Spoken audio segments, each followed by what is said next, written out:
ஓசூரில் மளிகை கடைக்காரர் கொலை வழக்கில் திடீர் திருப்பம் ஏற்பட்டுள்ளது.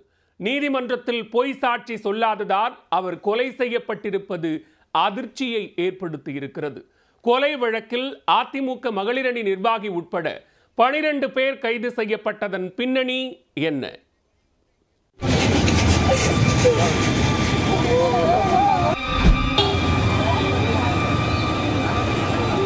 கிருஷ்ணகிரி மாவட்டம் ஓசூர் அடுத்த பேகே பள்ளியில் கடந்த வெள்ளிக்கிழமை மளிகை கடைக்காரர் திம்மராஜ் என்பவர் கத்தியால் குத்தி கொலை செய்யப்பட்டார்.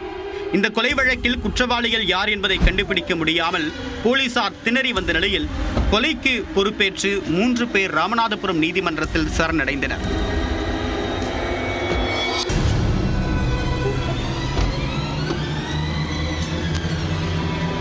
விசாரணையில் அவர்கள் கிரண், மூர்த்தி, ராஜ்குமார் என்பது தெரியவந்தது. பொய் சாட்சி கூறாததால் அவரை கொலை செய்ததாக அவர்கள் கூறிய காரணம் போலீசாரை அதிர்ச்சியடைய வைத்துள்ளது.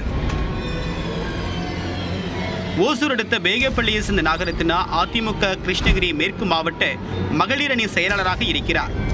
இவருடைய வீட்டில் குடியிருந்த சசிகுமார் என்பவருக்கும் வாடகை பண விவகாரத்தில் பிரச்சனை ஏற்பட்டு கைகலப்பானது. இதில் சசிகுமார் அரிவாளால் வெட்டியதில் நாகரத்னாவின் தலையில் வெட்டுப்பட்டு ரத்தம் வெளியேறியது. அருகே மளிகை கடை வைத்திருக்கக்கூடிய திம்மராஜ் நாகரத்னாவை மீட்டு மருத்துவமனையில் அனுமதித்ததாகவும் கூறப்படுகிறது. இந்நிலையில் இந்த வழக்கு விசாரணையின் போது நீதிமன்றத்தில் நாகரத்னாவை சசிகுமார் வெட்டியதை நேரில் பார்த்ததாக சாட்சி அளிக்குமாறு திம்மராஜிற்கு கூறியுள்ளனர். ஆனால் திம்மராஜ் நீதிமன்றத்தில் வெட்டியதை தான் பார்க்கவில்லை, சிகிச்சைக்கு மட்டுமே அழைத்து சென்றேன் என்று உண்மையை தெரிவித்திருக்கிறார். இதனால் ஆத்திரமடைந்த நாகரத்னா அவருடைய கணவர் முனிராஜ், மகன் கிரண் ஆகியோர் திம்மராஜை தீர்த்து கட்ட முடிவு செய்துள்ளனர்.